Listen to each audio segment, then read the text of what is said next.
അപ്പോൾ നമ്മളിന്ന് സംസാരിക്കാൻ പോകുന്നത് ഒരു റഷ്യൻ ഫൈറ്റർ വിമാനത്തെക്കുറിച്ചാണ്. സാധാരണ റഷ്യൻ ഫൈറ്റർ വിമാനമല്ല, ഒരു 5th ജനറേഷൻ റഷ്യൻ ഫൈറ്റർ വിമാനത്തെക്കുറിച്ച്. അതിൻ്റെ പേരാണ് സുഖോയ് Su-57. അപ്പോൾ ലോകത്ത് ഇന്ന് നിലവിലുള്ളതും അല്ലെങ്കിൽ സമീപഭാവിയിൽ വരാൻ സാധ്യതയുള്ളതുമായിട്ടുള്ള എല്ലാ 5th ജനറേഷൻ വിമാനങ്ങളെക്കുറിച്ചും നമ്മൾ ഇതിനോടകം ഈ ചാനലിൽ വീഡിയോകൾ ചെയ്തിട്ടുണ്ട്. എന്നിട്ടും എന്തുകൊണ്ടാണ് റഷ്യയുടെ ആദ്യത്തെ 5th ജനറേഷൻ വിമാനമായിട്ടുള്ള സുഖോയ് Su-57 കുറിച്ച് ഇതുവരെ ഒരു വീഡിയോ ചെയ്തില്ല എന്നാണ് നിങ്ങളുടെ ചോദ്യമെങ്കിൽ അങ്ങനെ ചെയ്യാതിരുന്നതിന് ചില കാരണങ്ങളുണ്ട്. അതായത് ഈ Su-57 സുഖോയ് Su-57 എന്ന് പറയുന്ന ഈ ഫൈറ്റർ വിമാനം യഥാർത്ഥത്തിൽ ഏത് തരം ഫൈറ്ററാണ്, ഏത് കാറ്റഗറിയിൽ പെടുന്നൊരു ഫൈറ്ററാണെന്നൊന്ന് ഡിഫൈൻ ചെയ്യാൻ അല്ലെങ്കിൽ ഒരു കൃത്യമായ നിർവചനം എനിക്ക് ഇതുവരെ ലഭിച്ചിട്ടില്ല എന്നുള്ളതാണ് ഒരു സത്യം. അതായത് റഷ്യ ഈ വിമാനത്തെ ലോകത്തിന് മുന്നിൽ അവതരിപ്പിച്ചത് അവരുടെ ആദ്യത്തെ 5th ജനറേഷൻ വിമാനമായിട്ട് തന്നെയാണ്. പക്ഷേ അമേരിക്ക ഉൾപ്പെടെയുള്ള പാശ്ചാത്യ ശക്തികൾ ഇതിനെ ഒരു 5th ജനറേഷൻ വിമാനമായിട്ട് പൂർണ്ണമായിട്ടും അങ്ങോട്ട് അംഗീകരിക്കാൻ തയ്യാറായതുമില്ല. ഒരുപക്ഷെ അത് അമേരിക്ക റഷ്യയെ താഴ്ത്തി കെട്ടാൻ വേണ്ടി പറയുന്നതാണെന്ന് നമുക്കോട് അനുമാനിച്ചാലും ഇതിൻ്റെ ഓവറോൾ ഡിസൈൻ പരിശോധിക്കുമ്പോൾ ഇത് യഥാർത്ഥത്തിൽ ഒരു 5th ജനറേഷൻ വിമാനമാണോ എന്ന് ആരെങ്കിലും തറപ്പിച്ച് ചോദിച്ചു കഴിഞ്ഞാൽ ആ ചോദ്യം ഒരു ചോദ്യമായിട്ട് തന്നെ അവശേഷിക്കും. അപ്പോൾ ഏതായാലും നമുക്ക് ഈ Su-57 സുഖോയ് Su-57 എന്ന ഈ 5th ജനറേഷൻ റഷ്യൻ വിമാനത്തെ ഒന്ന് അടുത്തറിയാൻ ശ്രമിക്കാം. അപ്പോൾ ഈ വിമാനത്തിൻ്റെ പ്രൊഡക്ഷൻ ആരംഭിച്ചത് ഏതാണ്ട് 2019 ഈ വിമാനത്തിൻ്റെ ഈ സുഖോയ് Su-57 എന്ന ഈ വിമാനത്തിൻ്റെ യഥാർത്ഥ ചരിത്രം ആരംഭിക്കുന്നത് 1979. അതായത് 1979 ഒരു നെക്സ്റ്റ് ജനറേഷൻ ഫൈറ്റർ വിമാനം നിർമ്മിക്കുക എന്ന ഉദ്ദേശത്തോടുകൂടി USSR ഒരു രഹസ്യ പദ്ധതി, ഒരു സൈനിക പദ്ധതി വിഭാവന ചെയ്തു. ഒരു പദ്ധതി എന്നൊക്കെ പറഞ്ഞു കഴിഞ്ഞാൽ ഒരു 1.5 പദ്ധതിയായിരുന്നു അത്. അതായത് അക്കാലത്ത് അവരുടെ പക്കലുണ്ടായിരുന്ന ഫൈറ്റർ വിമാനങ്ങൾ, അതായത് ലോകോത്തര ഫൈറ്റർ വിമാനങ്ങളായിട്ടുള്ള Su-27 അല്ലെങ്കിൽ MiG-29 തുടങ്ങിയ ലോകോത്തര ഫൈറ്റർ വിമാനങ്ങൾ, ഇവയെ കവച്ചു വയ്ക്കുന്ന ഒരു ഫൈറ്റർ വിമാനം നിർമ്മിക്കുക എന്ന ഉദ്ദേശത്തോടുകൂടിയാണ് USSR ഈ പദ്ധതി വിഭാവന ചെയ്തത്. അതായത് ഉടനെ തന്നെ 1979 തന്നെ ഒരു ഫൈറ്റർ നിർമ്മിക്കുക എന്നായിരുന്നില്ല അവരുടെ ഉദ്ദേശം. 20 വർഷം നീണ്ടു നിൽക്കുന്ന ഒരു പദ്ധതിയാണിത്. അതായത് 1979 ആരംഭിച്ച് 1999 ആകുമ്പോഴത്തേന് ഒരു നെക്സ്റ്റ് ജനറേഷൻ ഫൈറ്റർ, അല്ലെങ്കിൽ നമ്മൾ ഇന്ന് 5th ജനറേഷൻ എന്ന് പറയുന്ന തരത്തിലുള്ള ഒരു ഫൈറ്റർ നിർമ്മിക്കുക എന്നായിരുന്നു അവരുടെ ഉദ്ദേശം. അപ്പോൾ ഈ പദ്ധതി അവർ വിളിച്ചത് multi functional front line fighter programme എന്നാണ്, അതായത് MFI പ്രോഗ്രാം. അപ്പോൾ നമുക്കറിയാം ഈ 1979 അല്ലെങ്കിൽ ഈ സോവിയറ്റ് കാലഘട്ടം എന്ന് പറഞ്ഞു കഴിഞ്ഞാൽ USSR ലോകത്തിലെ ഏറ്റവും വലിയ ഫൈറ്റർ നിർമ്മാതാക്കളായിരുന്നു. അതായത് അമേരിക്കയെ പോലും അതിശയിപ്പിക്കുന്നത്, അമേരിക്കയ്ക്ക് പോലും എത്തിച്ചേരാൻ പറ്റാത്ത തരത്തിലുള്ള ഫൈറ്ററുകൾ നിർമ്മിക്കുന്ന ഒരു രാജ്യമായിരുന്നു USSR. അതായത് ഫോക്സ് ഫൈറ്റ് പോലുള്ള വിമാനങ്ങളുടെ കാര്യമൊക്കെ നമ്മൾ ഓൾറെഡി പറഞ്ഞിട്ടുള്ളതാണ്. അപ്പോൾ അങ്ങനെയുള്ള USSR ഈ MFI പ്രോഗ്രാം നടപ്പിലാക്കാൻ വേണ്ടി തിരഞ്ഞെടുത്തത് അവർ അതിനെ ഏറ്റവും മികച്ച ഫൈറ്റർ നിർമ്മാതാക്കളിൽ ഒരാളായ മിഖോയനെയാണ്. അതായത് നമ്മൾ ഇന്ന് MiG എന്ന് വിളിക്കുന്ന ആ കമ്പനിയെ. അങ്ങനെ MiG-142 അല്ലെങ്കിൽ MiG-144 തുടങ്ങിയ പ്രോട്ടോടൈപ്പുകൾ നിർമ്മിച്ച് ഈ പദ്ധതിയായിട്ട് മുന്നോട്ട് പോകാൻ തുടങ്ങി. അപ്പോൾ നമുക്ക് MiG-നൊപ്പം നിൽക്കുന്ന, അല്ല MiG-നേക്കാൾ മുകളിൽ നിൽക്കുന്ന മറ്റൊരു റഷ്യൻ ഫൈറ്റർ നിർമ്മാതാവാണ് സുഖോയ്. അപ്പോൾ ഈ പദ്ധതിയിൽ നിന്ന് സുഖോയ്, അല്ലെങ്കിൽ ഈ പ്രോഗ്രാമിൽ നിന്ന് സുഖോയെ ഒഴിവാക്കിയതിൻ്റെ സങ്കടം കൊണ്ടാണോ അല്ലെങ്കിൽ സോവിയറ്റ് ഗവൺമെൻറ്റിന് മുന്നിൽ തങ്ങളുടെ പ്രാഗൽഭ്യം പ്രദർശിപ്പിക്കാൻ വേണ്ടിയാണോ എന്നറിയില്ല. ഏതായാലും സുഖോയ് ഇൻഡിപെൻഡൻ്റ് ആയിട്ട് ഈ MFI പ്രോഗ്രാമിൽ എന്താണോ വിഭാവനം ചെയ്ത് അതിന് സമാനമായ ഒരു ഫൈറ്റർ ഡെവലപ്പ് ചെയ്യാൻ ആരംഭിച്ചു. ഏതായാലും ഈ കാര്യത്തിൽ വിജയിച്ചത് ഗവൺമെൻറ്റിൻ്റെ പിന്തുണയോടെ റിസർച്ച് നടത്തിയ MiG അല്ല, സുഖോയിയാണ്. അതായത് 1983 ആയപ്പോഴത്തേക്കും സുഖോയ് Su-32 എന്ന് പറയുന്ന ഒരു ഫൈറ്റർ, ഒരു പ്രോട്ടോടൈപ്പ് നിർമ്മിച്ചു. പിന്നീട് അതിനെ പടിപടിയായി Su-37 എന്ന പേര് റീഡിസൈൻ ചെയ്തു. ഒടുവിൽ വിഖ്യാതമായ, അല്ലെ സുഖോയുടെ തന്നെ ഏറ്റവും പ്രശസ്തമായ വിമാനങ്ങളിലൊന്നായ Su-47 ആയി അത് പരിണമിച്ചു. അപ്പോൾ Su-47 എന്തുകൊണ്ടാണ് ഞാൻ വിഖ്യാതം, അല്ലെ സുഖോയുടെ ഏറ്റവും പ്രശസ്തമായ വിമാനങ്ങളിൽ ഒന്നെന്നൊക്കെ വിശേഷിപ്പിച്ചെന്ന് ചോദിച്ചു കഴിഞ്ഞാൽ നിങ്ങൾക്കറിയാം Su-47 ഗോൾഡൻ ഈഗിൾ. അതെന്താണ് Su-47 ഗോൾഡൻ ഈഗിൾ എന്ന് പറഞ്ഞാൽ ഫോർവേഡ് സെപ്റ്റ് വിങ് ഡിസൈനുള്ള ലോകത്തിൽ തന്നെ ചുരുക്കം വിമാനങ്ങളിലൊന്നാണ്, അല്ലെങ്കിൽ ഫോർവേഡ് സെപ്റ്റ് വിങ് ഡിസൈനുള്ള ലോകത്തിലെ ഒരേ ഒരു ഫൈറ്റർ വിമാനമാണ് ഈ പറഞ്ഞ Su-47 ഗോൾഡൻ ഈഗിൾ. ഇനി ഫോർവേഡ് സെപ്റ്റ് വിങ് ഡിസൈനുള്ള ഏതെങ്കിലും എക്സ്പ്ലെയിനുകളോ കാര്യങ്ങളോ ഉണ്ടോ എന്ന് ഇപ്പോൾ എനിക്ക് ഓർമ്മയിൽ വരുന്നില്ല. അപ്പോൾ തൽക്കാലം എൻ്റെ അറിവ് ശരിയാണെങ്കിൽ Su-47 എന്ന് പറഞ്ഞ വിമാനമാണ് ലോകത്തിലെ ആദ്യത്തെ ഫോർവേഡ് സെപ്റ്റ് വിങ് ഡിസൈനുള്ള ഒരു ഫുൾ ബ്ലോൺ ഫൈറ്റർ വിമാനം. ഏതായാലും USSR വിഭാവനം ചെയ്ത പോലെ 1999 വരെയൊന്നും ഈ പദ്ധതിയായിട്ട് മുന്നോട്ട് പോകാൻ അവർക്ക് സാധിച്ചില്ല. കാരണം ആ സമയം USSR എന്ന് പറയുന്നത് ആ രാജ്യം തന്നെ, അല്ല ആ സംഭവം തന്നെ ചരിത്രത്തിൻ്റെ ഭാഗമായി തീർന്നു. ഏതായാലും MiG-ന് ഈ MFI പദ്ധതി പൂർത്തിയാക്കാനും സാധിച്ചില്ല. പക്ഷേ 1999, 2000 കാലഘട്ടമൊക്കെ ആയപ്പോൾ നമ്മുടെ ഈ റഷ്യൻ ഗവൺമെൻറ് ഈ MFI പ്രോഗ്രാം വീണ്ടും പൊടി തട്ടിയെടുത്തു. അവരതിനെ MFI പ്രോഗ്രാം ഒന്നുമല്ല വിളിച്ചത്, അതിനെ PAK-FA പ്രോഗ്രാം എന്നാണ് വിളിച്ചത്. അത് PAK-FA programme, prospective air force complex of fighter aviation, അതിൻ്റെ ചുരുക്കപ്പേരാണ് PAKFA. അതല്ല prospective aeronautical complex of front line aviation എന്നൊരു ഫുൾ ഫോമും കണ്ടിട്ടുണ്ട്. ഏതായാലും സംഭവം PAKFA PAK-FA പ്രോഗ്രാം എന്നാണ്. ഏതായാലും ഈ PAKFA അല്ലെ PAK-FA പ്രോഗ്രാം നടപ്പിലാക്കാൻ വേണ്ടി റഷ്യൻ ഗവൺമെൻറ് തിരഞ്ഞെടുത്തത് മിഗിനെ ഒന്നുമല്ല. ആ സമയപ്പോഴത്തേന് ഈ കാര്യത്തിൽ ഏതാണ്ട് കഴിവ് തെളിയിച്ച സുഖോയിയെ തന്നെ ഈ പദ്ധതി ഏൽപ്പിച്ചു. സുഖോയ് അവർ നേരത്തെ തയ്യാറാക്കി വെച്ചിരുന്ന നമ്മുടെ ഈ പറഞ്ഞ ഫോർവേഡ് സെപ്റ്റഡ് വിങ് ഡിസൈനുള്ള Su-47 ഗോൾഡൻ ഈഗിളിനെ ഒരു ടെസ്റ്റ് ബെഡാക്കി ഉപയോഗിച്ചുകൊണ്ട്, അല്ലെങ്കിൽ ഗോൾഡൻ ഈഗിളിന് സമാനമായിട്ടുള്ള മറ്റ് സുഖോയ് ഫൈറ്റർ വിമാനങ്ങൾ, അതായത് Su-30 അല്ലെ Su-27 പോലുള്ള വിമാനങ്ങളെ ടെസ്റ്റ് ബെഡാക്കി ഉപയോഗിച്ചുകൊണ്ട് ഒരു 5th ജനറേഷൻ ഫൈറ്റർ ഡെവലപ്പ് ചെയ്യാൻ ആരംഭിച്ചു. അപ്പോൾ 5th ജനറേഷൻ ഫൈറ്റർ ഞാൻ തറപ്പിച്ച് പറയാൻ കാര്യം എന്ന് വെച്ചാൽ ഈ 1999-2000 കാലഘട്ടമൊക്കെ ആയപ്പോഴത്തേക്കിന് 5th ജനറേഷൻ ഫൈറ്റർ എന്ന് പറയുന്ന സംഭവം, അല്ലെങ്കിൽ സ്റ്റെൽത്ത് ടെക്നോളജിയൊക്കെ അങ്ങ് എസ്റ്റാബ്ലിഷ്ഡ് ആയി. ലോകത്തിൻ്റെ മുന്നിൽ അമേരിക്ക F-22 റാപ്റ്റർ എന്ന് പറയുന്ന ഫൈറ്റർ, അതായത് ലോകത്തിലെ ആദ്യത്തെ 5th ജനറേഷൻ ഫൈറ്റർ അതിനോടകം അവതരിപ്പിച്ച് കഴിഞ്ഞിരുന്നു. അപ്പോൾ ആ 5th ജനറേഷൻ എന്ന് പറയുന്ന ടെർമിനോളജി, ആ കൺസെപ്റ്റ് ലോകത്തിന് മുന്നിൽ ഏതാണ്ട് എസ്റ്റാബ്ലിഷ് ആയി കഴിഞ്ഞിരുന്നു. അതുകൊണ്ട് തന്നെ സുഖോയ് ഇവിടെ ഡെവലപ്പ് ചെയ്യാൻ ശ്രമിച്ചത് എല്ലാ അർത്ഥത്തിലും ഒരു 5th ജനറേഷൻ ഫൈറ്റർ തന്നെയാണ്. അപ്പോൾ ആ സമയമായപ്പോൾ റഷ്യയുടെ അവസ്ഥ എന്ന് പറഞ്ഞാൽ ഈ USSRന്റെ പ്രതാപകാലത്ത് അവർ ഫൈറ്റർ ഡെവലപ്പ് ചെയ്തുകൊണ്ടിരുന്ന ആ തരത്തിലുള്ള ഒരു സാമ്പത്തിക ശേഷിയൊന്നും റഷ്യക്കില്ലായിരുന്നു. കാര്യം പുറത്തുനിന്ന് നോക്കുമ്പോൾ റഷ്യയാണ് മിലിറ്ററി ടെക്നോളജിയിൽ, വാർ ടെക്നോളജിയിൽ അഗ്രഗണ്യന്മാരാണെന്നൊക്കെ പറഞ്ഞാലും സാമ്പത്തികമായിട്ട് റഷ്യ അങ്ങേയറ്റം പരുങ്ങലിലായിരുന്നു. അതുകൊണ്ട് തന്നെ ഈ പദ്ധതി, ഈ പറഞ്ഞ 5th ജനറേഷൻ ഫൈറ്ററിൻ്റെ ഡെവലപ്മെൻറ്റിന് വേണ്ടി അവർ പല ലോകരാജ്യങ്ങളെ സമീപിച്ചു. അങ്ങനെ ഒടുവിൽ നമ്മുടെ ഇന്ത്യ നമ്മൾ ഇതിനോട് സഹകരിക്കാമെന്ന് റഷ്യക്ക് വാക്ക് കൊടുത്തു. അതിന് പകരം 2007 ഇന്ത്യയും റഷ്യ ഒരു കരാറിൽ ഒപ്പിട്ടു. അപ്പോൾ ഈ കരാർ പ്രകാരം നമ്മൾ ഇന്ത്യക്കാർക്കുണ്ടാകുന്ന, അല്ലെങ്കിൽ ഇന്ത്യക്കുണ്ടാകാൻ പോകുന്ന ഗുണം എന്താണെന്ന് ചോദിച്ചാൽ, ഈ ഫൈറ്റർ വിമാനം, ഈ പറഞ്ഞ 5th ജനറേഷൻ ഫൈറ്റർ വിമാനം യാഥാർത്ഥ്യമായ ഉടൻ തന്നെ റഷ്യ ഇന്ത്യക്ക് വേണ്ടി ഇതിൻ്റെ 2-സീറ്റർ വേരിയൻറ്റുകൾ നിർമ്മിച്ച് നൽകും. അത് എത്ര എണ്ണമെന്നൊന്നും ആദ്യം ഈ കരാറില്ല. ഏതായാലും ഇതിൻ്റെ 2-സീറ്റർ വേരിയൻറ്റുകൾ നിർമ്മിച്ച് നൽകും. തന്നെയുമല്ല ഇതിൻ്റെ ടെക്നോളജി നിരുപാധികം HALന് കൈമാറും. അതായത് ടെക്നോളജി ട്രാൻസ്ഫർ കൂടെ ഇതിൻ്റെ കൂട്ടത്തിലുണ്ട്. പറഞ്ഞു വരുമ്പം ഈ എഗ്രിമെൻറ്റ് പ്രകാരം ഇന്ത്യക്ക് വളരെയധികം ഗുണമുണ്ട്. അതായത് ആദ്യ ബാച്ച് 5th ജനറേഷൻ വിമാനങ്ങൾ, 2-സീറ്റർ 5th ജനറേഷൻ വിമാനങ്ങൾ റഷ്യ നമുക്ക് നിർമ്മിച്ച് നൽകും.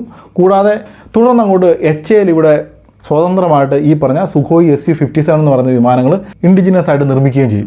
അപ്പോൾ അങ്ങനെ നോക്കുമ്പോൾ കാര്യങ്ങൾ മൊത്തത്തിൽ കളർഫുള്ളാണ്. 2007 അങ്ങനെ കരാർ ഒപ്പിടുന്നു. 2007 കഴിഞ്ഞു, 2008 2010 2015 എന്നിട്ടും ഈ വിമാനം ഉണ്ടാക്കുന്നതിൻ്റെ യാതൊരു ലക്ഷണവും കാണുന്നില്ല. അപ്പോഴത്തേക്കിനും ഇന്ത്യ ഗവൺമെൻറ് റഷ്യയോട് പറഞ്ഞു, മുതലാളി നിങ്ങളെ കൊണ്ട് ഇത് കൂട്ടിയാൽ കൂടുമെന്ന് എനിക്ക് തോന്നുന്നില്ല, ഏതായാലും ഞങ്ങൾ ഇതിൽ നിന്ന് പിന്മാറുകയാണ്. ഇനി എങ്ങാനും ഈ വിമാനം നിങ്ങൾ ഉണ്ടാക്കുകയാണെങ്കിൽ 5-6 എണ്ണം ഞങ്ങൾക്ക് അങ്ങോട്ട് അയച്ചു തന്നാൽ മതി, ഞങ്ങൾ അതിനുള്ള കാശ് തന്നേക്കാം എന്നും പറഞ്ഞുകൊണ്ട് 2018 ഇന്ത്യ ഗവൺമെൻറ് ഈ പദ്ധതിയിൽ നിന്നും പിന്മാറി. അപ്പോൾ നമുക്കറിയാം ആ സമയത്ത് നമ്മുടെ ഇവിടുത്തെ കാര്യങ്ങളൊക്കെ മാറി മറിഞ്ഞു. അതായത് നമ്മൾ ഫ്രാൻസിൽ നിന്നും റഫാൽ പോലുള്ള വിമാനങ്ങൾ പ്രൊക്യൂർ ചെയ്യാൻ തുടങ്ങി. പിന്നെ ഇവിടെ AMCA പ്രോഗ്രാം പോലുള്ള ഇൻഡിജിനസ് ആയിട്ടുള്ള 5th ജനറേഷൻ ഫൈറ്ററിൻ്റെ ഡെവലപ്മെൻറ്റും ഒക്കെ ആയിട്ട് HAL മുന്നോട്ട് പോകാൻ തുടങ്ങി. തേജസിൻ്റെ പ്രൊഡക്ഷൻ നമ്മൾ ആരംഭിച്ചു. അങ്ങനെ ഇന്ത്യ, അല്ലെങ്കിൽ നമ്മുടെ HAL ഈ ഫൈറ്റർ നിർമ്മാണ രംഗത്ത് വളരെയധികം മുന്നേറിക്കൊണ്ടിരുന്ന ഒരു സമയം കൂടിയാണത്. ഏതായാലും ഇന്ത്യ ഇതിൽ നിന്ന് പിന്മാറുന്നു. 2019 ഒക്കെ ആയപ്പോഴും ഈ സംഭവം Su-57 എന്ന് പറയുന്ന സംഭവം ഏതാണ്ട് പ്രൊഡക്ഷൻ റെഡിയായി. അതായത് അതിൻ്റെ പ്രൊഡക്ഷൻ ഏതാണ്ട് ആരംഭിച്ചു. ആ പ്രൊഡക്ഷൻ ആരംഭിച്ചെന്ന് പറഞ്ഞാൽ ഇതുവരെ ഏതാണ്ട് 22 വിമാനങ്ങളാണ് റഷ്യ പ്രൊഡ്യൂസ് ചെയ്തിട്ടുള്ളത്. ഇപ്പോൾ 22 വിമാനങ്ങൾ എന്ന് പറഞ്ഞു കഴിഞ്ഞാൽ ഈ 22 എണ്ണത്തിൽ ഏതാണ്ട് 10 എണ്ണം പ്രീ പ്രൊഡക്ഷൻ മോഡലുകളാണ്. അതായത് ടെസ്റ്റിങ്ങിനും കാര്യങ്ങൾക്കും വേണ്ടി ആദ്യം നിർമ്മിച്ച മോഡലുകളാണ്. പിന്നെ ഒരു 12 എണ്ണം മാത്രമേ ഉള്ളൂ ശരിക്കും പറഞ്ഞാൽ യഥാർത്ഥത്തിൽ മാസ് പ്രൊഡ്യൂസ് ചെയ്ത്, അല്ലെങ്കിൽ പ്രൊഡ്യൂസ് ചെയ്തെന്ന് പറയപ്പെടുന്ന ഈ Su-57 വിമാനങ്ങൾ. അപ്പോൾ നമുക്ക് ഏതായാലും ഇതിൻ്റെ ഡിസൈനും ടെക്നോളജിയും കാര്യങ്ങളൊക്കെ ഇനി ഒന്ന് പരിശോധിച്ച് നോക്കാം. അപ്പോൾ Su-57 ഏതാണ്ട് യാഥാർത്ഥ്യമായതോടുകൂടി അമേരിക്ക ഉൾപ്പെടെയുള്ള രാജ്യങ്ങൾ ഒരു ആരോപണമായിട്ട് മുന്നോട്ട് വന്നു. അതായത് അമേരിക്ക സപ്പോർട്ട് ചെയ്യുന്ന രാജ്യങ്ങളോ, അല്ലെങ്കിൽ അമേരിക്കയൊക്കെ റഷ്യ ഒരു വിമാനം, അല്ലെങ്കിൽ ലോകത്ത് എവിടെയെങ്കിലും ഒരു 5th ജനറേഷൻ വിമാനം, അതിപ്പം J-20യുടെ കാര്യമായാലും, അല്ലെങ്കിൽ ഈ പറഞ്ഞ സുഖോയ് Su-57ൻ്റെ കാര്യമായാലും, അമേരിക്കയെ സംബന്ധിച്ചിടത്തോളം അമേരിക്ക ഉന്നയിക്കുന്ന പ്രധാന ആരോപണം എന്ന് പറഞ്ഞാൽ ഇത് അവരുടെ വിമാനങ്ങളുടെ കോപ്പിയാണെന്നുള്ളത്. അതായത് അമേരിക്ക Su-57നെ കുറിച്ച് ആദ്യം ഉന്നയിച്ച ആരോപണം എന്ന് പറഞ്ഞാൽ ഇത് F-22ൻ്റെ ഒരു വികലമായ കോപ്പി മാത്രമാണെന്നാണ്. അതപ്പോൾ നമ്മൾ ഈ F-22നെയും Su-57നെയും സൈഡ് ബൈ സൈഡ് കമ്പയർ ചെയ്ത് നോക്കിക്കഴിഞ്ഞാൽ, അതായത് ഡിസൈൻ്റെ കാര്യത്തിൽ കമ്പയർ ചെയ്ത് നോക്കിക്കഴിഞ്ഞാൽ നമുക്ക് കാണാൻ സാധിക്കും ഇപ്പോൾ തമ്മിൽ വിദൂരമായ ചില സാദൃശ്യങ്ങൾ മാത്രമേ ഉള്ളൂ. അതായത് ഇതിൻ്റെ വിങ് ഡിസൈൻ്റെ കാര്യത്തിൽ ഏതാണ്ട് ഒരു സാദൃശ്യം കാണാൻ സാധിക്കും. അതൊരു ട്രപ്പസോയിഡൽ വിങ് ഡിസൈൻ, അല്ലെങ്കിൽ ഒരു ക്രോപ്ഡ് ഡെൽറ്റ വിങ് ഡിസൈൻ എന്നൊക്കെ പറയാവുന്ന ഒരു വിങ് ഡിസൈനാണ് ഈ 2 വിമാനത്തിൻ്റെ കാര്യത്തിലും ഫോളോ ചെയ്തിരിക്കുന്നത്.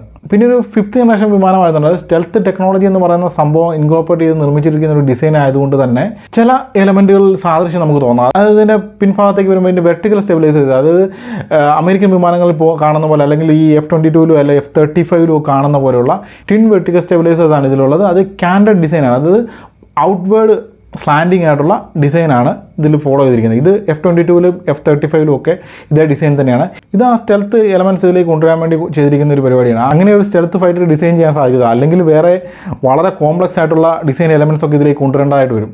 ആ ഒരു സാദൃശ്യം മാറ്റി നിർത്തി കഴിഞ്ഞാൽ പിന്നെ ഈ രണ്ട് വിമാനം തമ്മിൽ യാതൊരു സാദൃശ്യം നമുക്ക് കാണാൻ സാധിക്കത്തില്ല. കാരണം Su-57 എന്ന് പറഞ്ഞു കഴിഞ്ഞാൽ അത് പൂർണ്ണമായും എല്ലാ അർത്ഥത്തിലും ഒരു സുഖോയ് വിമാനം തന്നെയാണ്. അതായത് ഞാൻ ഇതിൻ്റെ ഡെവലപ്മെൻറ്റിൻ്റെ കാര്യം പറഞ്ഞപ്പോഴത്തേന് പറഞ്ഞു, ഈ വിമാനം എന്ന് പറഞ്ഞു കഴിഞ്ഞാൽ ഇതിന് അടിസ്ഥാനപ്പെടുത്തിയത് ഇതിൻ്റെ ടെസ്റ്റ് ബെഡായിട്ട് സുഖോയ് ഉപയോഗിച്ചത് സുഖോയുടെ വിഖ്യാതമായ Su-27 അല്ലെ Su-30 തുടങ്ങിയ അല്ലെ Su-47 പോലുള്ള വിമാനങ്ങളെയാണ്.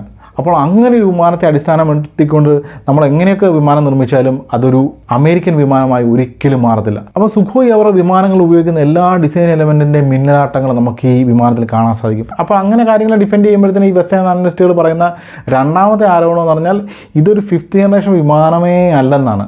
അതായത് ഒരു 4th ജനറേഷൻ വിമാനത്തിന് ഏതാണ്ട് ഒരു 5th ജനറേഷൻ വിമാനം പോലെ ആക്കി നിർമ്മിച്ചു വെച്ചിരിക്കുന്നതാണെന്നാണ് രണ്ടാമത്തെ ആരോപണം. അതിനായിട്ട് അവർ ചൂണ്ടിക്കാണിക്കുന്ന പ്രധാന കാരണം എന്ന് പറഞ്ഞാൽ ഇതിൻ്റെ എഞ്ചിൻ, അതായത് ഒരു ടിൻ എഞ്ചിൻ വിമാനമാണ്. ഈ ടിൻ എഞ്ചിൻ വലിയ 2 എഞ്ചിനുകൾ വളരെയധികം എക്സ്പോസ്ഡ് ആയിട്ടാണ് ഇതിൽ കണക്ട് ചെയ്തിരിക്കുന്നത്. അതേപോലെ ഇതിൻ്റെ വിങ്സിലും സൈഡ് പാനലിലും ഒക്കെ എക്സ്പോസ്ഡ് ആയിട്ടുള്ള സ്ക്രൂസും റിവേറ്റ്സും ഒക്കെ നമുക്ക് കാണാൻ സാധിക്കും. ഇതൊന്നും ഒരു സ്റ്റെൽത്ത് വിമാനത്തിൽ, ഒരു സ്റ്റെൽത്ത് മുഖമുദ്രയായിട്ടുള്ള ഒരു 5th ജനറേഷൻ വിമാനത്തിൽ ഒരിക്കലും കാണാൻ സാധ്യതയില്ലാത്ത എലമെൻറ്റ്സുകളാണ്. ഇതൊക്കെയുള്ളൊരു വിമാനം ഒരിക്കലും സ്റ്റെൽത്തി ആകത്തില്ലെന്നാണ് ഈ വെസ്റ്റേൺ അനലിസ്റ്റുകളുടെ ആരോപണം. അപ്പോൾ ആ ആരോപണങ്ങളൊക്കെ എത്ര കണ്ട് ശരിയാണെന്നുള്ള കാര്യം നമുക്ക് വഴിയെ പരിശോധിക്കാം. എന്നാലും റഷ്യ ഇതിനെക്കുറിച്ച് പറയുന്നത് എന്താണെന്ന് ചോദിച്ചു കഴിഞ്ഞാൽ, സാധാരണ ഒരു ഫൈറ്റർ വിമാനം, അതായത് 4th ജനറേഷൻ ഫൈറ്റർ അല്ലെങ്കിൽ 4++ ജനറേഷൻ ഫൈറ്റർ വിമാനങ്ങളെക്കാളും ഒക്കെ വളരെയധികം സ്റ്റെൽത്തിയാണ് ഈ പറഞ്ഞ Su-57 എന്ന് പറയുന്ന വിമാനം. തന്നെപോലെ ഈ റഷ്യൻ എയർക്രാഫ്റ്റ് ഡിസൈൻസ് അല്ലെങ്കിൽ ഈ സുഖോയ് അല്ലെങ്കിൽ മിഗ് പോലുള്ള വിമാന കമ്പനികൾ, ഈ എയർക്രാഫ്റ്റ് നിർമ്മാതാക്കൾ ഇമ്പോർട്ടൻസ് കൊടുക്കുന്നത്, അല്ലെ സ്റ്റെൽത്തിനേക്കാളും ഇമ്പോർട്ടൻസ് കൊടുക്കുന്നത് വിമാനത്തിൻ്റെ പെർഫോമൻസിനാണ്. അതായത് റഷ്യൻ വിമാനങ്ങളുടെ കാര്യം അറിയാം നമുക്ക്,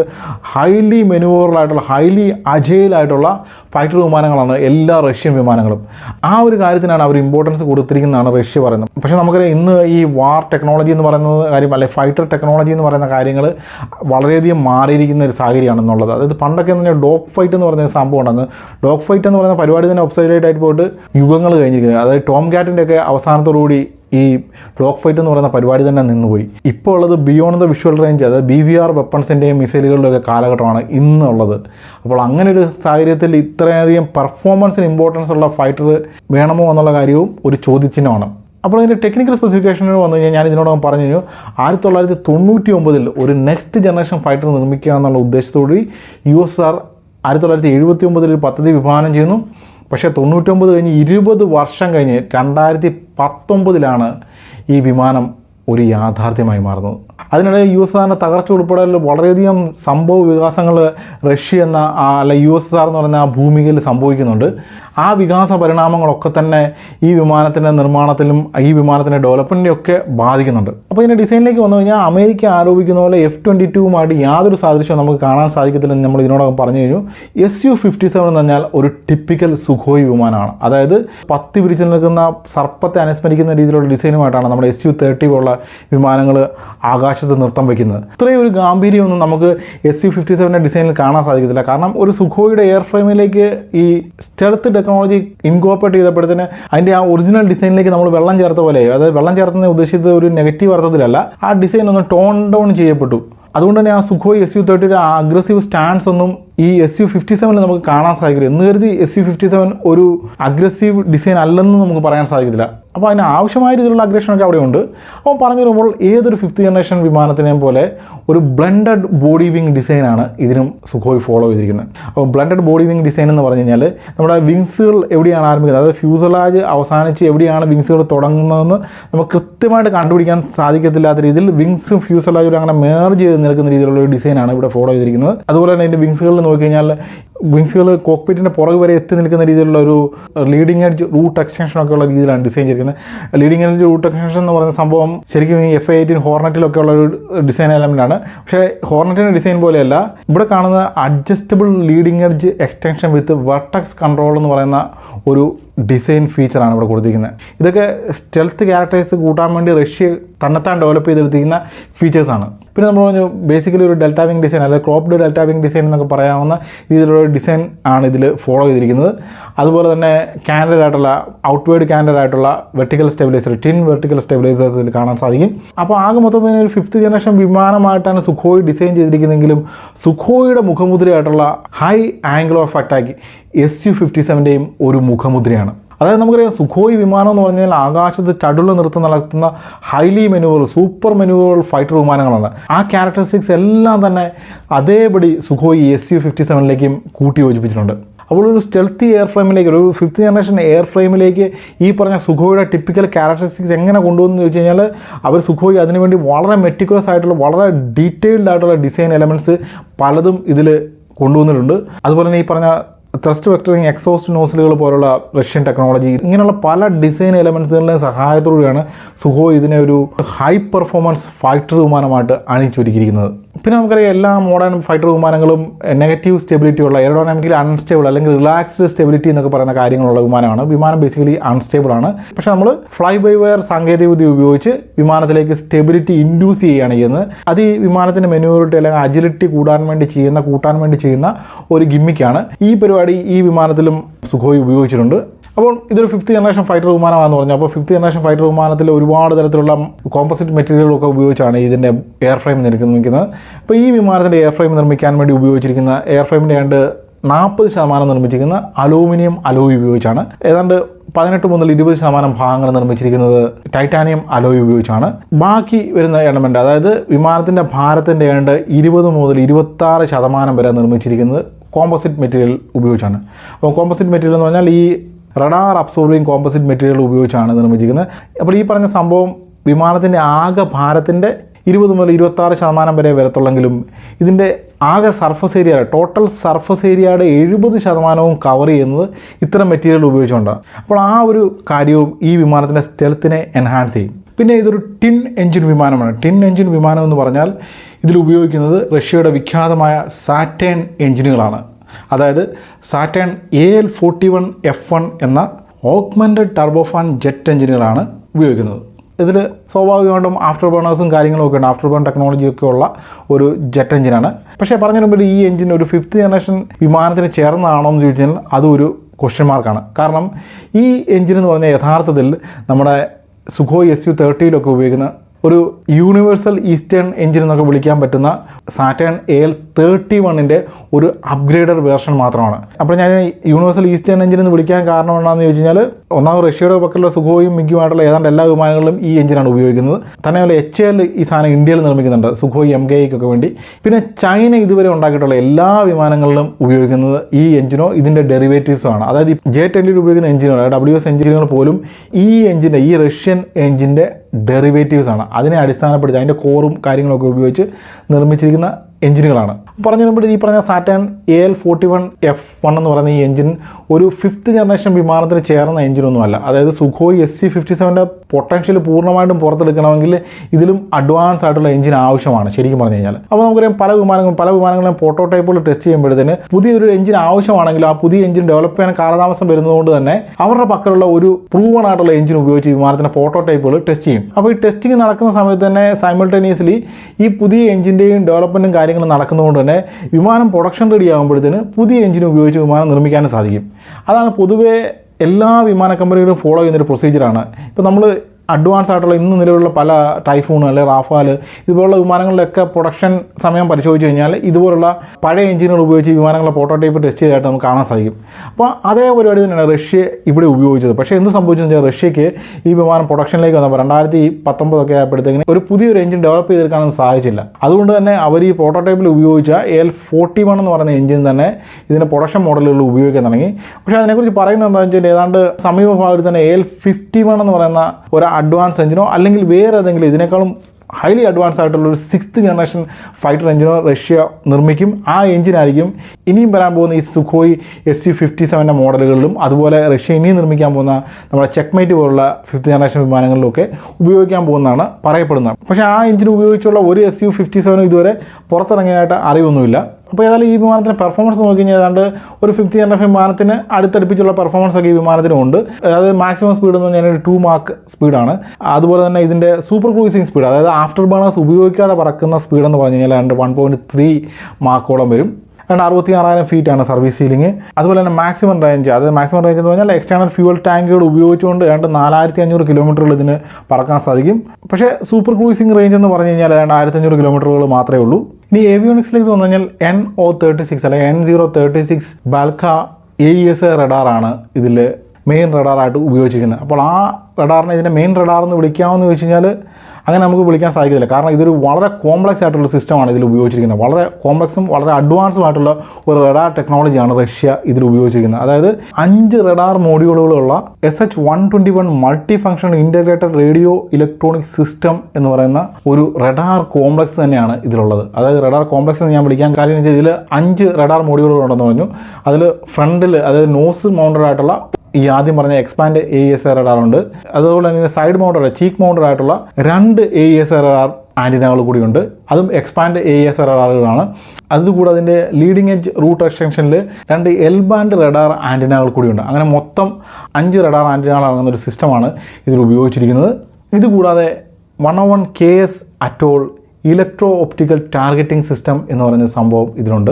അതായത് വിമാനത്തിൻ്റെ നോസിന് മുകളിലായിട്ട് ഒരു ബൾബ് പോലെ സാധനം കാണാൻ സാധിക്കും. ഇതാണ് ഈ സംഭവം. അപ്പോൾ ഇത് കാഴ്ചയിൽ ഒരു സിംഗിൾ എലമെൻറ്റ് പോലെ തോന്നുമെങ്കിലും ഇതൊരു സിംഗിൾ എലമെൻ്റ് അല്ല, ഒരു കോമ്പൗണ്ട് സിസ്റ്റം, ഒരു സെൻസർ കോംപ്ലക്സ് എന്നൊക്കെ വിളിക്കാൻ പറ്റുന്ന ഒരു സംഭവമാണിത്. ഇതിൻ്റെ ഭാഗമായിട്ട് 101 K0 laser directional infrared counter measure system ഉണ്ട്. അതുപോലെ തന്നെ 101 KS5 infrared search and track system വരുന്നുണ്ട്. ഒരു ultraviolet missile approach warning system വരുന്നുണ്ട്. അതും 101 KSU എന്നാണ്. അതായത് അൾട്രാവയലറ്റിൻ്റെ U. ഇതൊരു അൾട്രാവയലറ്റ് മിസൈൽ അപ്രോച്ച് വാർണിംഗ് സിസ്റ്റമാണ്. അതുപോലെ തന്നെ 101 KSN എന്ന് പറയുന്ന ഒരു ടാർഗറ്റിംഗ് പോഡ് വരുന്നുണ്ട്. ഇതുകൂടാതെ ലോ ഓൾട്ടിറ്റ്യൂഡ് ഫ്ലൈയിങ്ങിനും അതുപോലെ നൈറ്റ് ലാൻഡിങ്ങിനും ഒക്കെ സഹായിക്കുന്ന 101 KSP എന്ന് പറയുന്ന ഒരു തെർമൽ ഇമേജിംഗ് സിസ്റ്റവും കൂടെ ഇതിൻ്റെ ഭാഗമായിട്ട് വരുന്നുണ്ട്. അങ്ങനെ പല സിസ്റ്റങ്ങൾ കൂടുന്ന, പല സെൻസറുകൾ അടങ്ങുന്ന ഒരു സെൻസർ കോംപ്ലക്സ് ആണ് ഈ പറഞ്ഞ അറ്റോൾ സിസ്റ്റം. ഇതുകൂടാതെ L402 ഹിമാലയ എന്ന് പറയുന്ന ഒരു highly advance electronic counter measure suit ഇതിൻ്റെ ഏവിയോണിക്സിൻ്റെ ഭാഗമായിട്ട് വരുന്നുണ്ട്. അപ്പോൾ അങ്ങനെ നോക്കുമ്പോൾ ഇന്ന് നിലവിലുള്ള ഏതൊരു 5th ജനറേഷൻ ഫൈറ്ററുമായിട്ട് കിടപിടിക്കുന്ന ഹൈലി അഡ്വാൻസ് ആയിട്ടുള്ള ഒരു ഏവിയോണിക് സിസ്റ്റമാണ് ഈ Su-57 സുഖോയ് ഒരുക്കിയിട്ടുള്ളത്. ഇനി ആയുധങ്ങളിലേക്ക് വന്നു കഴിഞ്ഞാൽ 6 ഇൻറ്റേർണൽ ഹാർഡ് പോയിൻറ്റ്സുകളും 6 എക്സ്റ്റേണൽ ഹാർഡ് പോയിൻറ്റുകളും ഉൾപ്പെടെ 12 ഹാർഡ് പോയിൻറ്റ്സ് ആണ് ഈ വിമാനത്തിലുള്ളത്. അപ്പോൾ ഈ ഇൻറ്റേർണൽ ഹാർഡ് പോയിൻറ്റ്സ് എന്ന് പറഞ്ഞു കഴിഞ്ഞാൽ ഇതിൽ 4 ഇൻറ്റേർണൽ വെപ്പൺ ബേസ് ആണുള്ളത്. ഈ വെപ്പൺ ബേസ് എന്ന് പറഞ്ഞു കഴിഞ്ഞാൽ 2 മെയിൻ വെപ്പൺ ബേസും 2 സൈഡ് വെപ്പൺ ബേസുമാണ് ഉള്ളത്. അപ്പോൾ ഈ മെയിൻ വെപ്പൺ ബേസ് അറേഞ്ച് ചെയ്തിരിക്കുന്നത് എഞ്ചിൻ ഇൻടേക്കുകൾ, അതായത് എഞ്ചിൻ നേഴ്സലുകളുടെ മധ്യഭാഗത്തായിട്ട് ഒരു ടാൻഡം കോൺഫിഗറേഷനിലാണ് 2 മെയിൻ വെപ്പൺ ബേസ് പ്ലേസ് ചെയ്തിരിക്കുന്നത്. അത് ഒന്നിന് പുറകിൽ ഒന്നായിട്ട് 2 വെപ്പൺ ബേസ്. അതുപോലെ തന്നെ അണ്ടർബെല്ലിൽ ഫ്യൂസലായിൻ്റെ വശങ്ങളായിട്ട് 2 സൈഡ് വെപ്പൺ ബേസ് കൂടെയുണ്ട്. അപ്പോൾ ഈ വെപ്പൺ ബേസിൽ, മെയിൻ വെപ്പൺ ബേസിൽ 2 വീതം 4 ഹാർഡ് പോയിൻറ്റ്സുകളും സൈഡ് വെപ്പൺ ബേസിൽ ഓരോന്ന് വീതം 2 ഹാർഡ് പോയിൻറ്റ്സും, അങ്ങനെ മൊത്തം 6 ഹാർഡ് പോയിൻറ്റ്സുകൾ ഇൻറ്റേർണൽ ആയിട്ട് കൊടുത്തിട്ടുണ്ട്. പിന്നെ എക്സ്റ്റേണലി 6 ഹാർഡ് പോയിൻറ്റ്സ് കൂടെ വരുന്നുണ്ട്. അപ്പോൾ ഈ മെയിൻ വെപ്പൺ ബേസിൽ ക്യാരി ചെയ്യുന്നത് ലോങ് റേഞ്ച് മിസൈൽ അല്ലെങ്കിൽ ബിയോണ്ട് ദ വിഷ്വൽ റേഞ്ച് വെപ്പൺസുകളൊക്കെയാണ് ക്യാരി ചെയ്യുന്നത്. അതുപോലെ ഷോർട്ട് റേഞ്ച് മിസൈലുകൾ സൈഡ് വെപ്പൺ ബേസിലുമാണ് ക്യാരി ചെയ്യുന്നത്. അത് R-77M BVR മിസൈലുകൾ അല്ലെങ്കിൽ R-37 ആക്സഡ് ഹൈപ്പർസോണിക് മിസൈലുകൾ, R-74M2 infrared homing short range മിസൈലുകൾ, ഇവയൊക്കെയാണ് ഇൻറ്റേർണൽ വെപ്പൺ ബേസിൽ സൂക്ഷിക്കുന്ന പ്രധാന വെപ്പൺസുകൾ. ഇതുകൂടാതെ എയർ ടു സർഫസ് മിസൈലുകളായിട്ടുള്ള KH-38M അല്ലെങ്കിൽ KH-57 MK2, KH-69 അല്ലെങ്കിൽ X-69 subsonic cruise missile, antiship മിസൈലായിട്ടുള്ള KH-35U, KH-31 ആൻറ്റി റേഡിയേഷൻ മിസൈലായിട്ടുള്ള KH-58, കൂടാതെ KB-35 പോലുള്ള ഗൈഡഡ് ബോംബുകൾ, കൂടാതെ ആക്റ്റീവ് ഹോമിംഗ് ക്ലസ്റ്റർ ബോംബുകൾ. ഇതിനു പുറമെ എല്ലാ റഷ്യൻ ഫൈറ്ററുകളിലും കാണുന്ന നമ്മുടെ ഷിപ്നോവ് GSH-30 ഓട്ടോ കാനൺ, ഇവയൊക്കെയാണ് നമ്മുടെ Su-57 ഉപയോഗിക്കുന്ന പ്രധാന ആയുധങ്ങൾ. ഇതുകൂടാതെ ഇതിലുള്ളത് ഫുള്ളി ഫങ്ഷണൽ ആയിട്ടുള്ളൊരു ഡിജിറ്റൽ കോക്പിറ്റ് ആണുള്ളത്. അതായത് ഹെഡ് അപ്പ് ഡിസ്പ്ലേകളും മൾട്ടി ഫംഗ്ഷൻ ഡിസ്പ്ലേകളും LCD സ്ക്രീനുകളും ഒക്കെ ആയിട്ടുള്ള ഫുള്ളി ഫങ്ഷണൽ ഡിജിറ്റൽ കോക്പിറ്റ് ആണ് ഈ Su-57 ഉള്ളത്. അപ്പോൾ ബേസിക്കലി ഇതൊരു സിംഗിൾ സീറ്റർ വിമാനമാണ്. നമ്മൾ ആദ്യം പറഞ്ഞു HALന് വേണ്ടി അല്ലെങ്കിൽ ഇന്ത്യക്ക് വേണ്ടി ഇതൊരു ട്വിൻ സീറ്റർ വിമാനമായിട്ട് നിർമ്മിക്കാനുള്ള പദ്ധതിയൊക്കെ ഉണ്ടായിരുന്നു. അത് HAL FGFA എന്ന് പറയുന്ന ഒരു വേരിയൻറ്റ് ഇന്ത്യക്ക് വേണ്ടി നിർമ്മിക്കാൻ ആദ്യം പദ്ധതി ഉണ്ടായിരുന്നു. FGFA എന്ന് പറഞ്ഞാൽ 5th ജനറേഷൻ ഫൈറ്റർ എയർക്രാഫ്റ്റ് എന്ന് മാത്രമേ ഉള്ളൂ. അപ്പോൾ അങ്ങനെ ഒരു സംഭവം HALന് വേണ്ടി ഇന്ത്യക്ക് വേണ്ടി നിർമ്മിക്കാൻ ആദ്യം പദ്ധതി ഉണ്ടായിരുന്നു. പക്ഷേ അത് ഇന്ത്യ ഇതിൽ നിന്ന് പിന്മാറിയതുകൊണ്ട് ആ സംഭവം യാഥാർത്ഥ്യമായില്ലെന്ന് മാത്രമേ ഉള്ളൂ. ഇനി ഇന്ത്യ ഇതിലേക്ക് തിരിച്ചു വരുമോ എന്നൊക്കെ ചോദിച്ചു കഴിഞ്ഞാൽ അതൊക്കെ ഒരു ചോദ്യചിഹ്നമാണ്. കാരണം ഇന്ത്യ ഓൾറെഡി AMCA പ്രോഗ്രാമൊക്കെ ആയിട്ട് മുന്നോട്ട് പോയിക്കൊണ്ടിരിക്കുകയാണ്. അപ്പം ഇങ്ങനൊരു ഫൈറ്ററിലേക്ക് വരുമോ എന്നൊക്കെ ചോദിച്ചു കഴിഞ്ഞാൽ വരാനും വരാതിരിക്കാനും ഒക്കെ സാധ്യത ഉണ്ടെന്ന് നമുക്ക് ഇപ്പം പറയാൻ സാധിക്കത്തുള്ളൂ. അപ്പോൾ ഈ പറഞ്ഞാണ് നമ്മൾ ഈ സുഖോയ് Su-57 എന്ന് പറയുന്ന റഷ്യൻ 5th ജനറേഷൻ ഫൈറ്ററിൻ്റെ ഓവറോൾ ടെക്നിക്കൽ സ്പെസിഫിക്കേഷനും ഡിസൈൻ എലമെൻസും ഒക്കെ. അപ്പോൾ ഇതിനുള്ളൊരു ചോദ്യം എന്ന് പറഞ്ഞാൽ ഈ സുഖോയ് Su-57 ആണോ അതോ F-22 റാപ്റ്റർ ആണോ മികച്ച 5th ജനറേഷൻ ഫൈറ്റർ എന്നാണ്. അപ്പോൾ ആ ചോദ്യം അഡ്രസ്സ് ചെയ്യുന്നതിന് മുമ്പ് നമ്മൾ അഡ്രസ്സ് ചെയ്യേണ്ട മറ്റൊരു ചോദ്യമുണ്ട്. ഈ സുഖോയ് Su-57 എന്ന് പറഞ്ഞാൽ യഥാർത്ഥത്തിൽ ഒരു 5th ജനറേഷൻ ഫൈറ്റർ ആണോ എന്നുള്ളതാണ്. ഇത് എൻ്റെ ചോദ്യമല്ല, ഇത് പല വെസ്റ്റേൺ അനലിസ്റ്റുകളും നിരന്തരമായി ചോദിച്ചുകൊണ്ടിരിക്കുന്ന ഒരു ചോദ്യമാണ്. അപ്പോൾ അതിന് കാരണമായിട്ട് അവർ ചൂണ്ടിക്കാണിക്കുന്ന കാര്യങ്ങളൊക്കെ നമ്മൾ പറഞ്ഞു. ഇതിൻ്റെ മൃഗീയമായി എക്സ്പോസ് ചെയ്ത് വെച്ചിരിക്കുന്ന എഞ്ചിനുകളും അതുപോലെ എക്സ്പോസ്ഡ് ആയിട്ടുള്ള സ്ക്രൂസും റിവെറ്റുകളും അങ്ങനെ പല കാര്യങ്ങളും ഇതിന് കാരണമായിട്ട് അവർ ചൂണ്ടിക്കാണിക്കുന്നുണ്ട്. അതിപ്പോൾ അതായത് നമ്മളിന്ന് 4th ജനറേഷൻ വിമാനം അല്ലെങ്കിൽ 4++ ജനറേഷൻ വിമാനങ്ങളെന്ന് വിളിക്കപ്പെടുന്ന ഈ റഫാൽ പോലുള്ള വിമാനങ്ങളിൽ പോലും നമുക്ക് കാണാൻ സാധിക്കും വളരെ ക്ലീനായിട്ട് കവർ ചെയ്ത് പ്ലേസ് ചെയ്തിരിക്കുന്ന എഞ്ചിനും കാര്യങ്ങളും ഒക്കെ നമുക്ക് കാണാൻ സാധിക്കും. അതിൽ നിന്നൊക്കെ വിഭിന്നമായിട്ട് വളരെയധികം എക്സ്പോസ്ഡ് ആയിട്ടാണ് ഈ പറയുന്ന സുഖോയ് Su-57 എഞ്ചിൻ പ്ലേസ് ചെയ്തിരിക്കുന്നത്. അപ്പോൾ എഞ്ചിൻ എക്സ്പോസ്ഡ് ആയിട്ട് പ്ലേസ് ചെയ്യുമ്പോൾ നമുക്ക് അറിയാം ഹീറ്റ് എലമെൻറ്റ് എന്ന് പറയുന്നൊരു കാര്യം വരും, ഇൻഫ്രാറെഡ് സിഗ്നേച്ചർ വരും. അതുകൊണ്ട് തന്നെ വിമാനത്തിൻ്റെ സ്റ്റെൽത്ത് ക്യാരക്ടേഴ്സ് കുറഞ്ഞു പോകാനുള്ള സാധ്യതയുണ്ട്. അല്ലെങ്കിൽ ഒരു 5th ജനറേഷൻ എയർക്രാഫ്റ്റ് അല്ലെങ്കിൽ ഒരു സ്റ്റെൽത്ത് എയർക്രാഫ്റ്റിൻ്റെ മുഖമുദ്ര എന്ന് പറഞ്ഞു കഴിഞ്ഞാൽ തൻ്റെ വരവിനെക്കുറിച്ച് ശത്രുവിൻ്റെ റഡാറുകൾക്കൊരു സൂചന പോലും കൊടുക്കാതെ ആകാശത്തൊരു പോറൽ പോലും ഏൽപ്പിക്കാതെ ഒരു പ്രാവിഡ്യൻ പക്ഷിയുടെ ലാഘവത്തോടുകൂടി ശത്രുവിൻ്റെ വ്യോമാതിർത്തി ഭേദിച്ച് കടക്കാനുള്ള കഴിവാണ്. അപ്പം ആ കഴിവ്, ആ സ്റ്റെൽത്ത് നമ്മൾ അളക്കാൻ ഉപയോഗിക്കുന്ന വാല്യൂ എന്ന് പറഞ്ഞാൽ RCS വാല്യൂ ആണ്. ഒരു വിമാനത്തിൻ്റെ RCSനെ അടിസ്ഥാനമാക്കിയാണ് അത് എത്രമാത്രം സ്റ്റെൽത്തിയാണ് നമ്മൾ പറയുന്നത്. RCS എന്ന് പറഞ്ഞാൽ റഡാർ ക്രോസ് സെക്ഷൻ. അപ്പോൾ നമ്മൾ ഇന്ന് നിലവിലുള്ള ഏറ്റവും സ്റ്റെൽത്തി ആയിട്ടുള്ള എയർക്രാഫ്റ്റ് എന്ന് പറഞ്ഞാൽ അത് B-2 എന്ന് പറയുന്ന ബോംബറാണ്. പക്ഷേ ഒരു ഫൈറ്റർ വിമാനം ഒരു ബോംബർ പോലെ സ്റ്റെൽത്തി ആയിട്ട് നമുക്ക് നിർമ്മിക്കാൻ സാധിക്കത്തില്ല. അതായത് ഫൈറ്റർ ആകാശത്ത് ചടുല നീക്കങ്ങൾ നടത്താൻ കഴിയുന്ന ഒരു വിമാനമാണ്. അപ്പോൾ അതിനെ സ്റ്റെൽത്തി ആക്കുന്നതിന് ലിമിറ്റേഷൻസ് ഉണ്ട്. അപ്പോൾ ഇന്ന് നിലവിലുള്ള 5th ജനറേഷൻ എയർക്രാഫ്റ്റുകൾ എന്ന് പറഞ്ഞു കഴിഞ്ഞാൽ അതിൽ ഏറ്റവും പ്രധാനപ്പെട്ടത് 2 അമേരിക്കയുടെ കയ്യിൽ തന്നെയാണ് ഉള്ളത്. F-22 റാപ്റ്ററും അതുപോലെ F-35ഉം. അപ്പോൾ ഈ പറഞ്ഞ വിമാനങ്ങളിലൊക്കെ കൃത്യമായ RCS വാല്യൂ ഒക്കെ പല രാജ്യങ്ങളിലെയും യുദ്ധരഹസ്യങ്ങളാണ്. അതിനെക്കുറിച്ച് കൃത്യമായിട്ടുള്ള വിവരങ്ങൾ ഒരിക്കലും ലഭ്യമാകത്തില്ലെങ്കിലും ഈ വിമാനങ്ങളുടെ ഡിസൈനെയും മറ്റ് കാര്യങ്ങളെയൊക്കെ അടിസ്ഥാനപ്പെടുത്തിക്കൊണ്ട് മാത്തമെറ്റിക്കൽ മോഡൽസ് ഉണ്ടാക്കി നമുക്കതിൻ്റെ RCS വാല്യൂ ഒക്കെ കാൽക്കുലേറ്റ് ചെയ്തെടുക്കാൻ സാധിക്കും. ഇന്ന് അതിനുള്ള ടെക്നോളജിയും കാര്യങ്ങളൊക്കെ ഉണ്ട്. അങ്ങനെ ചെയ്യുന്ന ധാരാളം ആൾക്കാരുണ്ട്. അങ്ങനെയുള്ള ധാരാളം ഇൻഫർമേഷൻസ് നമുക്ക് ഇൻ്റർനെറ്റിൽ നിന്നും മറ്റും കളക്ട് ചെയ്യാൻ സാധിക്കും. അപ്പോൾ അങ്ങനെ നോക്കുമ്പോഴൊന്നും മാത്രമല്ല ഈ പറഞ്ഞ Su-57 ഈ ഡിസൈൻ, ഈ സ്റ്റെൽത്ത് ഡിസൈൻ്റെ പേറ്റൻറ്റിൻ്റെ ഭാഗമായിട്ട് സമർപ്പിച്ച ചില ഇൻഫർമേഷൻസ് ലീക്ക് ചെയ്ത് പലതും നെറ്റിൽ അവൈലബിൾ ആണ്. അത് പ്രകാരം ഈ Su-57 എന്ന് പറയുന്ന വിമാനത്തിൻ്റെ RCS വാല്യൂ, ഓവറോൾ RCS എന്ന് പറയുന്നത് 0.1 മീറ്റർ സ്ക്വയർ ആണ്. അതേസമയം നമ്മുടെ അമേരിക്കൻ സ്റ്റെൽത്ത് എയർക്രാഫ്റ്റ് ആയിട്ടുള്ള F-35ൻ്റെ RCS വാല്യൂ എന്ന് പറഞ്ഞാൽ 0.00015 ആണ്. അതായത് പോയിന്റ് കഴിഞ്ഞ് 4 0-ന് 1.5 അതാണ്. 22ൻ്റെ RCS വാല്യൂ എന്ന് പറഞ്ഞാൽ 0.0001 മീറ്റർ സ്ക്വയർ ആണ്. അപ്പോൾ പറഞ്ഞു വരുമ്പോഴത്തേന് ഈ പറഞ്ഞ അമേരിക്കൻ ഫൈറ്ററുകൾ നമ്മുടെ Su-57നേക്കാളും 1000 മടങ്ങോ 10,000 മടങ്ങോ സ്റ്റെൽത്തിയാണ്. അപ്പോൾ നമ്മൾ ഇതിൻ്റെ ഡിസൈനെ അടിസ്ഥാനപ്പെടുത്തി ഇങ്ങനെ RCS കമ്പയർ ചെയ്യുമ്പോൾ ചില ആൾക്കാർ പറയാറുണ്ട് ഡിസൈൻ മാത്രം കൺസിഡർ ചെയ്യാൻ പോരാ, ഇത് ഉണ്ടാക്കിയിരിക്കുന്ന മെറ്റീരിയലിൻ്റെ ക്വാളിറ്റിയോട് നമ്മൾ കമ്പയർ ചെയ്യണം. അതായത് നമ്മൾ ഓൾറെഡി പറഞ്ഞു ഈ Su-57ൻ്റെ സർഫസ് ഏരിയയുടെ 70% കവർ ചെയ്തിരിക്കുന്നത് റഡാർ അബ്സോർബിംഗ് ആയിട്ടുള്ള കോമ്പോസിറ്റ് മെറ്റീരിയൽ ഉപയോഗിച്ചാണ്.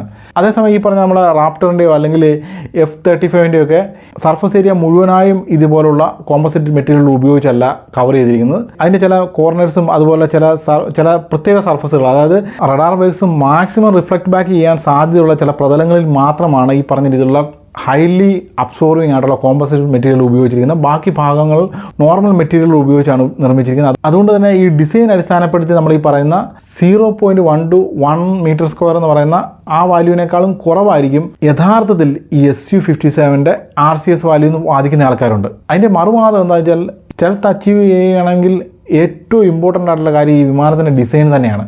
ഡിസൈൻ ഉപയോഗിച്ച് വാല്യൂ അച്ചീവ് ചെയ്ത് കഴിഞ്ഞാൽ അതിനെ വേണമെങ്കിൽ നമുക്ക് ഈ റഡാർ അബ്സോർബിംഗ് ആയിട്ടുള്ള കോമ്പോസിറ്റ് മെറ്റീരിയലിൻ്റെ ഉപയോഗം മൂലം ആ വാല്യൂവിൽ നിന്ന്, ഈ ഡിസൈൻ ഉപയോഗിച്ച് നമ്മൾ അച്ചീവ് ചെയ്ത വാല്യൂവിൽ നിന്ന് ഒരു 20% അല്ലെങ്കിൽ മാക്സിമം ഒരു 90% വരെയൊക്കെ നമുക്ക് താഴ്ത്തിക്കൊണ്ട് വരാൻ സാധിക്കും. പക്ഷേ നമ്മളിപ്പോൾ കമ്പയർ ചെയ്ത് നോക്കുമ്പോൾ കാണാൻ സാധിക്കും ഈ RCS വാല്യൂലുള്ള വ്യത്യാസം 100% പോലും അല്ല, 1000ഉം 10,000ഉം മടങ്ങ് വ്യത്യാസമാണ് ഇവിടെ ഉള്ളത്. അപ്പോൾ അത്തരം ഡിഫറൻസ് ഒന്നും നമുക്ക് ഈ മെറ്റീരിയൽ ഉപയോഗിച്ച് അബ്സോർവ് ചെയ്യാൻ സാധിക്കില്ല. അതിൻ്റെ അർത്ഥം ഈ പറഞ്ഞ അമേരിക്കൻ വിമാനങ്ങൾ നമ്മുടെ Su-57നേക്കാളും 1000 മടങ്ങ് സ്റ്റെൽത്തിയാണ്. അപ്പോൾ ഈ കാര്യത്തെക്കുറിച്ച് സാക്ഷാൽ റഷ്യ തന്നെ സാക്ഷ്യപ്പെടുന്ന ഒരു കാര്യമുണ്ട്. ഞങ്ങളുടെ വിമാനം ഈ പറഞ്ഞ അമേരിക്കൻ വിമാനങ്ങളോടൊന്നും സ്റ്റെൽത്തിയല്ല. പക്ഷേ ഇവിടെ ഒരു പ്രാക്ടിക്കൽ വശം എന്താണെന്ന് ചോദിച്ചാൽ 1 മീറ്റർ താഴെ RCS വാല്യൂ ഒരു വിമാനം ഡിക്റ്റേറ്റ് ചെയ്യാന്ന് പറഞ്ഞാൽ ഇന്ന് നിലവിലുള്ള ഏതൊരു മോഡേൺ റഡാറിനെ സംബന്ധിച്ചിടത്തോളം അങ്ങേയറ്റം ശ്രമകരമായിട്ടുള്ള ജോലിയാണ്.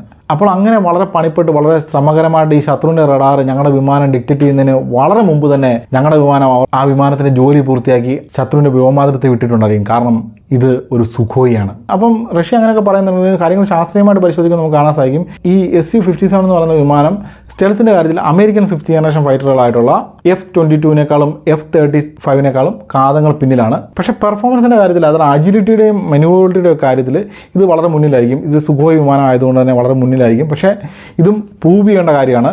ഈ പറഞ്ഞ F-22 റാപ്റ്റർ എന്നൊക്കെ പറയുന്ന വിമാനവും ഹൈലി മെനുവറബിളായിട്ടുള്ള ഹൈലി അജൈലായിട്ടുള്ള ഫൈറ്റർ വിമാനങ്ങൾ തന്നെയാണ്. അത് തന്നെയല്ല, ടോപ്പ് സ്പീഡ്, മാക്സിമം സ്പീഡും സർവീസ് സീലിങ്ങും സൂപ്പർ ക്രൂസിംഗ് സ്പീഡും ഒക്കെ ഈ പറഞ്ഞ F-22 റാപ്റ്ററിൻ്റേത് സുഖോയിയേക്കാളും കൂടുതലാണ്. അതായത് F-22 റാപ്റ്ററിനെയും സുഖോയ് Su-57 നേരിട്ട് നമുക്ക് കമ്പയർ ചെയ്യാൻ സാധിക്കത്തില്ല. കാരണം 1999 ലോകത്തിന് മുന്നിൽ അമേരിക്ക അവതരിപ്പിച്ച ഒരു വെല്ലുവിളിയാണ്, ഒരു ചലഞ്ചാണ്, ലോകത്തിന് മുന്നിലേക്ക് വെച്ച ഒരു ചലഞ്ചാണ് F-22 റാപ്റ്റർ. അത് ഭാവിയിൽ ഒരു മോഡേൺ എയർക്രാഫ്റ്റ് എന്തായിരിക്കണമെന്ന് ലോകത്തിന് മുന്നിൽ അമേരിക്ക കാണിച്ചു കൊടുത്ത ഒരു സംഭവമാണ് F-22 റാപ്റ്റർ. അത് സ്റ്റെൽത്ത് ടെക്നോളജി, അതുപോലെ സൂപ്പർ ക്രൂസിംഗ് കേപ്പബിലിറ്റി, അതുപോലെ തന്നെ ഡിജിറ്റൽ സാങ്കേതികവിദ്യയുടെ അളവറ്റ ഉപയോഗം, ഇങ്ങനെയുള്ള പല കാര്യങ്ങളും, ഇങ്ങനെയുള്ള പല എലമെൻസിനെയും കൂട്ടിയിണക്കിക്കൊണ്ട് ഒരു മോഡേൺ വിമാനം ഉണ്ടാക്കിയ അമേരിക്ക ഇതാണ് 5th ജനറേഷൻ വിമാനം എന്ന് പറഞ്ഞുകൊണ്ട് ലോകത്തിന് മുന്നിൽ അവതരിപ്പിച്ചു. അതായത് ഒരു ബെഞ്ച് മാർക്ക് അവിടെ സെറ്റ് ചെയ്യാണ്. 5th ജനറേഷൻ വിമാനത്തിൻ്റെ കാര്യത്തിൽ F-22 റാപ്റ്റർ ഒരു ബെഞ്ച് മാർക്കായിട്ട് അവിടെ സെറ്റ് ചെയ്യാണ്. അപ്പോൾ ബെഞ്ച് മാർക്ക് എന്ന് പറഞ്ഞാൽ ഞാൻ ഉദ്ദേശിച്ച ഒരു അളവുകോൾ എന്നുള്ള രീതിയിലാണ്. അതായത് സിമിലർ ആയിട്ടുള്ള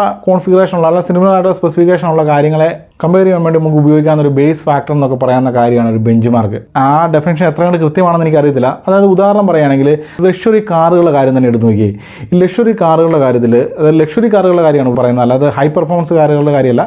ലക്ഷറി കാറുകളിലെ ബെഞ്ച് മാർക്ക് എന്ന് പറഞ്ഞാൽ അത് എല്ലാ കാലത്തും എസ് ക്ലാസ് ബെൻസ് ആണ്, മെഴ്സിഡീസ് എസ് ക്ലാസ്. അപ്പം മെഴ്സിഡീസ് എസ് ക്ലാസിൻ്റെ കാര്യം, അതായത് ലക്ഷറി കാറുകൾ നമ്മൾ എടുത്തു നോക്കിക്കഴിഞ്ഞാൽ ഈ പറഞ്ഞ മെഴ്സിഡീസ് എസ് ക്ലാസിന് മുകളിൽ നിൽക്കുന്ന കുറേ കാറുകളുണ്ട്. അതായത് മെഴ്സിഡീസ് എസ് ക്ലാസിനേക്കാളും മികച്ചതെന്ന് വിളിക്കാൻ പറ്റുന്ന നമ്മുടെ റോൾസ് റോയ്സ് ഫാൻഡം പോലെയുള്ള കാറുകൾ, അല്ലെങ്കിൽ റോൾസ് റോയ്സ് ഗോസ്റ്റ് ഒക്കെ പോലെയുള്ള കാറുകൾ, അല്ലെങ്കിൽ ബെൻലിയുടെ കാറുകൾ, അതുപോലെ തന്നെ ഈ എസ് ക്ലാസ് ബെൻസിന് ഒപ്പം നിൽക്കുന്ന BMW 7 സീരീസ് കാറുകൾ, അല്ലെങ്കിൽ ലെക്സസ് LS ഇതുപോലുള്ള കാറുകളുണ്ട്. അതുപോലെ തന്നെ ഈ ബെഞ്ച് മാർക്കിന് താഴെ നിൽക്കുന്ന ലക്ഷറി കാറുകളുണ്ട്. അതായത് Audi A8 പോലുള്ള, അല്ലെങ്കിൽ കാഡിലാക് CT6 പോലുള്ള കാറുകൾ. അപ്പോൾ നമ്മൾ കാര്യങ്ങൾ കമ്പയർ ചെയ്യുന്നത് എങ്ങനെയാണ്? എസ് ക്ലാസ് ബെൻസിനേക്കാളും മികച്ച ലക്ഷറി ക്ലാസ്, അല്ലെങ്കിൽ എക്സ് ക്ലാസ് ബെൻസിന് ഒപ്പം നിൽക്കുന്ന ലക്ഷറി കാർ, അല്ലെങ്കിൽ എക്സ് ക്ലാസ് ബെൻസിനേക്കാളും താഴെ നിൽക്കുന്ന ലക്ഷറി കാർ. ഇങ്ങനെ നമുക്ക് കാര്യങ്ങൾ കമ്പയർ ചെയ്യാൻ സാധിക്കും. അപ്പോൾ ഈ 5th ജനറേഷൻ ഫൈറ്ററുകളുടെ കാര്യത്തിലേക്ക് വരുമ്പോഴത്തേന് 1999 അമേരിക്ക F-22 എന്ന് പറയുന്ന ബെഞ്ച് മാർക്ക് അവിടെ സെറ്റ് ചെയ്യാണ്. പക്ഷേ ഈ ബെഞ്ച് മാർക്കിൻ്റെ മുകളിലേക്ക് പോകുന്ന, അല്ലെങ്കിൽ ഈ ബെഞ്ച് മാർക്കിന് ഒപ്പം നിൽക്കുന്ന ഒരു ഫൈറ്റർ പോലും ഇന്നേ വരെ ലോകത്ത് നിർമ്മിക്കപ്പെട്ടിട്ടില്ലെന്നുള്ളതാണ് സത്യം. അതായത് F-22 റാപ്റ്റർ കഴിഞ്ഞ ലോകത്ത് നിലവിൽ വന്ന രണ്ടാമത്തെ 5th ജനറേഷൻ ഫൈറ്റർ എന്ന് പറയുന്നത് F-35 ആണ്. F-35ൻ്റെ കാര്യം എടുത്താലും F-35 ഒരിക്കലും F-22 ഒപ്പം നിൽക്കുന്ന ഒരു ഫൈറ്ററേ അല്ല. അത് കഴിഞ്ഞ് വരുന്നത് J-20 ആണ്, ചൈനയുടെ J-20. അതും ഒരിക്കലും F-22 റാപ്റ്ററിനൊപ്പം വരത്തില്ല. പിന്നീട് പിന്നീട് ഈ ലോകത്ത് പിറവിയെടുത്ത 5th ജനറേഷൻ ഫൈറ്ററാണ് നമ്മുടെ സുഖോയ് Su-57. അത് F-22 റാപ്റ്ററിനൊപ്പം നിൽക്കുന്നതാണോ എന്ന് ചോദിച്ചു കഴിഞ്ഞാൽ ഒരിക്കലും നമുക്ക് അതിനെ അങ്ങനെ കമ്പയർ ചെയ്യാൻ സാധിക്കില്ല. കാരണം F-22 റാപ്റ്റർ എന്ന് പറഞ്ഞാൽ ഫുള്ളി ബാറ്റിൽ പ്രൂവൺ ആയിട്ടുള്ള ഒരു 5th ജനറേഷൻ ഫൈറ്ററാണ്.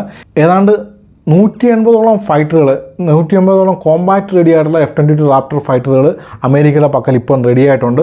അതുകൂടാതെ ഈ F-35 പോലുള്ള ചെറിയ 5th ജനറേഷൻ ഫൈറ്ററുകളും 1000-ലധികം എണ്ണം അമേരിക്ക ഇതിനോടൊപ്പം നിർമ്മിച്ചിട്ടുണ്ട്. അമേരിക്കയുടെ പക്കലും അമേരിക്കയുടെ സഖ്യരാജ്യങ്ങളുടെ പക്കലുമായിട്ട് ഏതാണ്ട് 1000-ലധികം F-35 ലൈറ്റനിങ് II വിമാനങ്ങളും ഉണ്ട്.